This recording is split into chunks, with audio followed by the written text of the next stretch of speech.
E pessoal, tudo bem? Como é que vocês estão? Hoje a gente vai dar continuidade à série, o Evangelho Dia a Dia, e a gente vai abordar um tema assim, muito importante.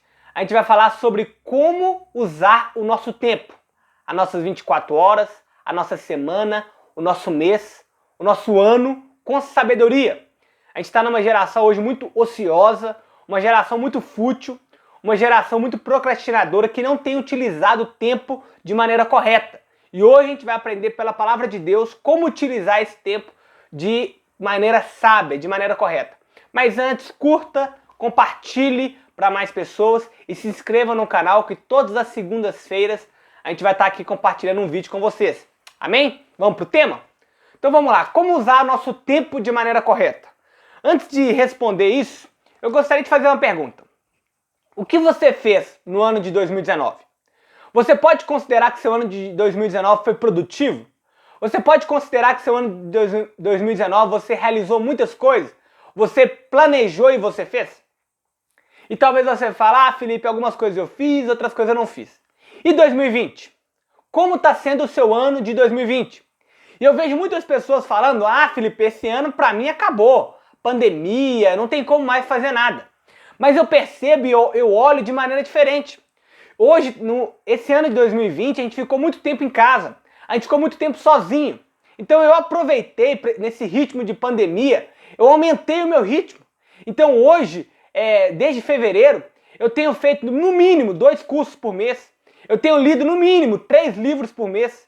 Tenho feito aí em média 12 palestras e um tanto de afazeres que eu tenho colocado na agenda nesse tempo de pandemia.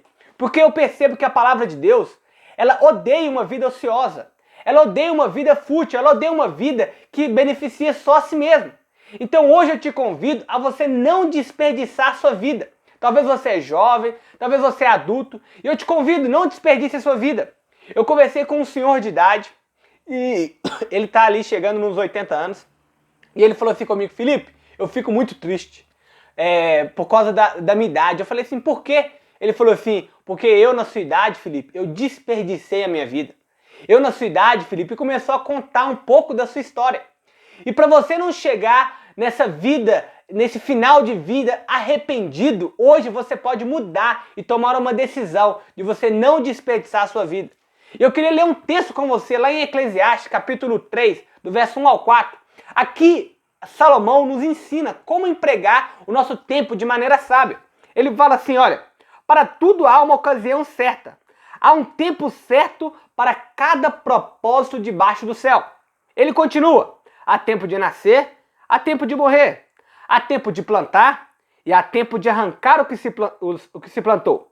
Há tempo de derrubar e há tempo de construir. Há tempo de chorar e há tempo de rir. Há tempo de prantear e também tempo de dançar.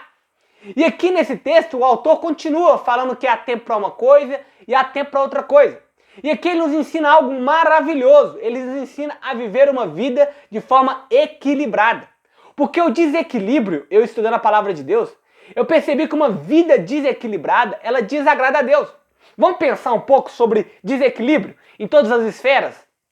Pensa um pouco em desequilíbrio na economia. O que gera?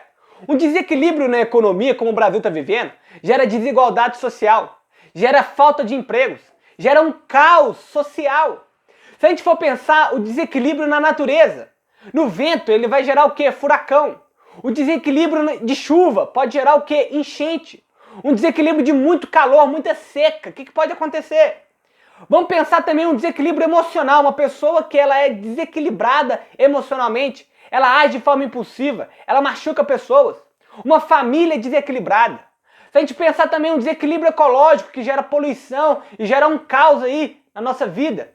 Então a gente pode concluir que o desequilíbrio ele gera um caos, seja ele social, seja ele natural, em todas as instâncias. E hoje eu percebo que o nosso tempo ele é muito desequilibrado. Nós somos muito inconstantes com o nosso tempo. Começamos e não terminamos. Isso a gente chama de procrastinação. Pensa um tanto de coisa que você planejou e você não fez. Talvez você planejou estudar inglês, você não fez. Talvez você planejou iniciar uma faculdade e você não fez. Talvez você iniciou um tanto de coisa, pensou um tanto de coisa e simplesmente não fez. Isso é deixando para depois. E aqui no texto que a gente vai estudar hoje, a a gente vai aprender como usar as nossas 24 horas, a nossa semana, o nosso mês, o nosso ano, com sabedoria. E aqui eu destaquei 6 atividades do nosso dia a dia que é necessário ter equilíbrio. E eu vou ler aqui algumas e você vai falar, ah, Felipe, isso aí eu faço. Mas aqui o segredo não é você fazer. Aqui o segredo é o equilíbrio. Porque talvez você faça em excesso e isso pode produzir um caos na sua vida. Se você dedicar tempo de forma equilibrada nessas 6 áreas que eu vou ler, a gente pode dizer que você é uma pessoa sábia e você não está desperdiçando a sua vida. Então vamos lá, como devo utilizar as minhas 24 horas? Como devo viver a minha vida? Primeiro, aqui o texto fala, primeira coisa que você precisa utilizar de forma sábia o seu tempo, trabalhando e estudando. E aí talvez você fale, ah, Felipe, eu trabalho demais. Eu trabalho aí 12, 13 horas por dia. Eu não tenho tempo para nada. E aqui você está achando que você está fazendo algo bom, mas está errado. A Bíblia fala, o texto que eu li, há tempo de plantar, mas há tempo de colher.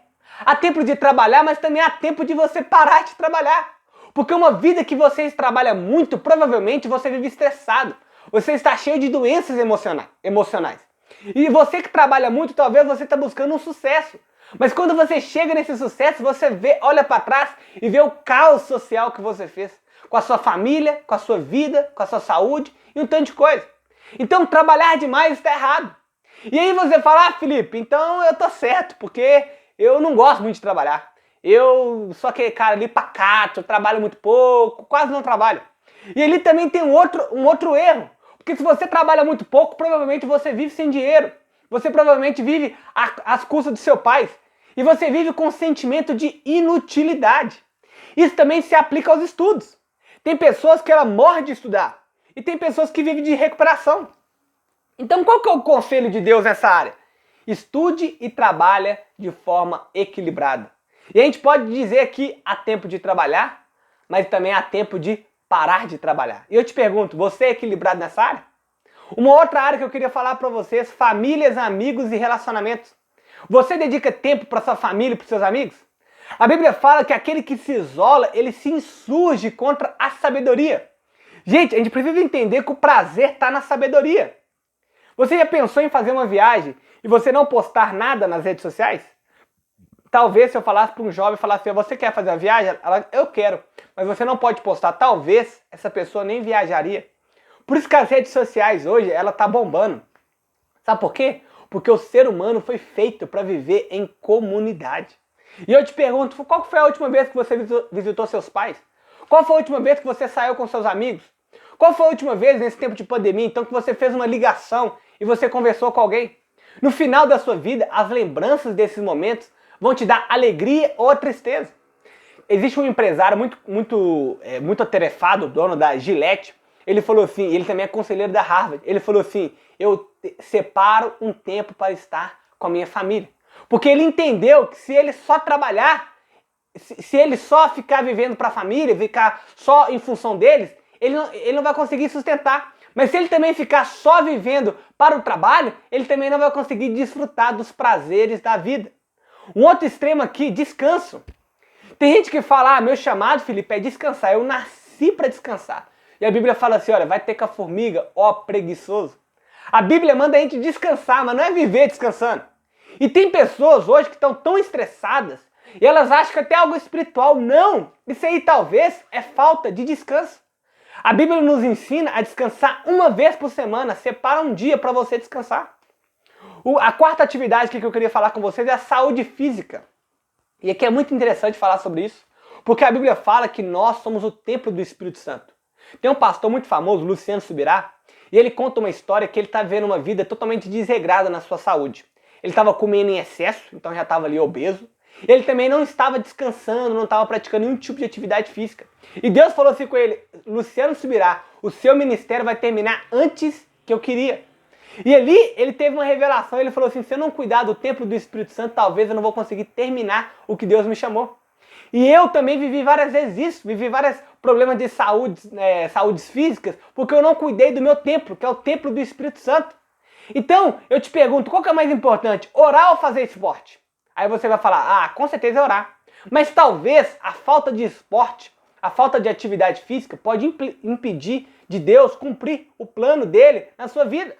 Tem um puritano muito famoso chamado Robert Moore. Ele diz assim: o Senhor me deu uma mensagem e um cavalo. Eu matei o cavalo. Como devo levar a mensagem? E ele morreu aos 29 anos.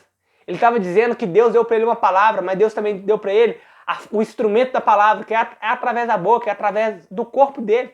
Mas ele se matou e por isso ele não conseguiu seguir adiante. Eu poderia aqui falar de diversos missionários, David Brainerd, que morreu novo, e diversos outros, porque não cuidaram da sua saúde. Se você não tiver saúde, como você vai ser relevante nessa geração? Quinta atividade aqui que eu vejo que a gente precisa ter equilíbrio também é o serviço.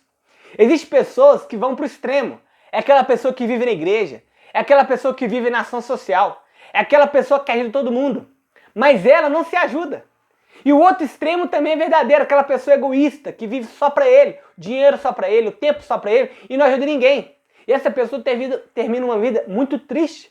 E a Bíblia ensina o equilíbrio. Seja altruísta, ajude pessoas, mas não perca a sua família.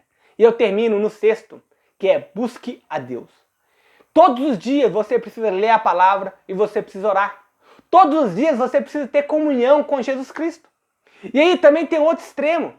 Eu fui para o seminário e várias pessoas lá saíram do trabalho, viveram só orando, só lendo a Bíblia. E o que aconteceu? Eles simplesmente não tinham dinheiro, porque eles não trabalhavam.